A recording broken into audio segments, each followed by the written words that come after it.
Sarah, I love you. And I wanted to record a set of videos for you to watch when you grow up. I haven't been in your life much, and I wanted to be more, but I couldn't. And that's not to blame your mum, but you love your mum. You love being with her, and you had other men in your life, so I wasn't able to be in it as much as I wanted. And so as a result, I worry that you won't have a primary love relationship, you won't have a man. And losing a father at a young age, should that happen, has a big impact. Especially I wasn't there, and other people filled that role, and they've come and gone. And so I worry that that's had a big impact on you as a person. And one of the most important relationships in your life will be with your husband, with the man you love and the man you marry. And I want you to go through life with a loving relationship with a husband. I want you to have children.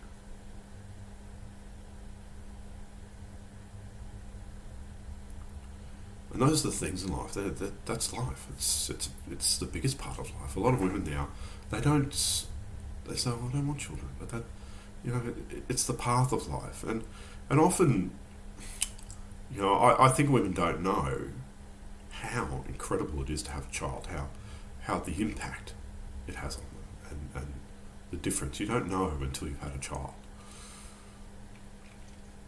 And so, and this is something you have to do when you're younger. You can't be having children and thinking about this in your 30s. You need to be in your late 20s at most to be having children. If you want to have 3 children, it takes 9 years if they're three years apart. So you need 10 years, and your fertility goes down at the age of, past the age of 30. So you need to be having children sooner. And so your 20s is an important time to be finding a husband, a man, and a lover, and a man you're going to spend the rest of your life with. This is a vital relationship, and because I wasn't there, I worry that you'll think that relationship isn't important. And to a large extent, your mum doesn't think having that relationship with a man is important either. And you grow up with a lot of women and without a father and being there. So I'm concerned that you will think that you don't need a man in your life. And I think you do. Marriage is hard, and it was something I never could succeed at. And so it's hard work, and we have to look to ourselves and say, well, what can I do differently?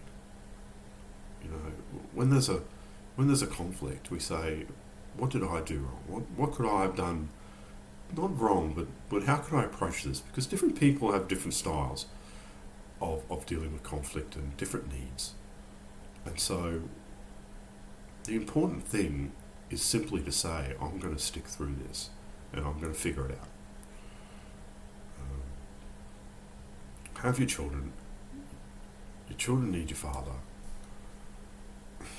Children need their father. And you stick it out. And you stick it out and that doesn't mean you should be miserable or unhappy. But you have to think about what you want in a relationship. And you have to ask. And that's the most important thing. Figure out what you want and ask for those things. And you can't really say, well, I want everything. You just got to pick the most highest priorities and get those. And, in life, it's not your husband's job to make you happy. It's your job. And it's not your job, not your husband's job to keep you entertained. It's your job. And so your husband's there for love and support. He's not there to fill you with joy. I mean, he is, but marriage can be hard, and you need to think about what you want, and you need to just ask those things from your husband and have a real conversation with him without making accusations. But the main thing is to find a husband for yourself. Find a man, have a loving relationship, and stick to that man, because there's not a better man out there. There's not a more suitable man. Oh, I picked the wrong man. No. If you got married, you picked the right man. But things change. People get complacent, and they stop putting the effort in. And so, I'll go into the love languages later, but you need to find your love language and explain to him what your love language is. And so he can do those things. If you have a problem, you need to talk to him about it in a way that's not, in a way that is vulnerable. By saying, I felt this way. You use I language. I felt this way. I felt offended when you said this. When you said this, I felt this way. And that way, you're not accusing, you're taking responsibility for your own feelings.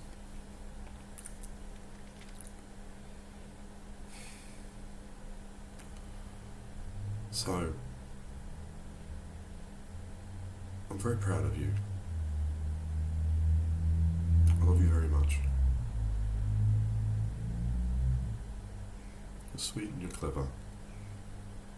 We were down the park with Amy, and we were chasing the bats. And the bats are in the trees, and we the bats were our friends, and we looked for the bats in the trees, and then we went inside and we had some mandarins. And we went back, and it was time to go. So we said goodbye to all the bats. And I know you like bats because there's lots of bats around your house. And that was a lovely evening. It was the day I got my diagnosis.